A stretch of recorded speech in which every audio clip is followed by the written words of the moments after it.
अपनी वीडियो से green screen को कैसे रिमूव करें और बैकग्राउंड चेंज करें। Open edit tab, video clip को टाइमलाइन पर ड्रैग करें।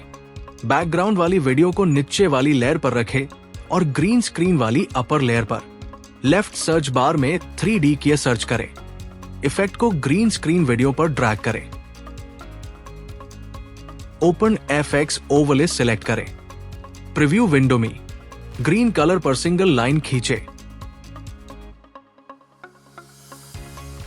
Open inspector, open effects, video की लाइट और शैडो के अकॉर्डिंग शिफ्ट, फ्लैट, टाइट या ल्यूमा सिलेक्ट करें। डिस्प्ले को 100 कर दी। क्लिक ऑन मैट फिनिशी क्लीन ब्लैक को ग्रीन स्क्रीन पर पैड रही शैडो के अकॉर्डिंग एडजस्ट करें, साथ है ब्लैक क्लिप को भी।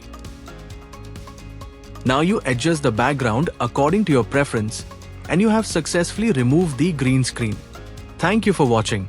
Please like and subscribe.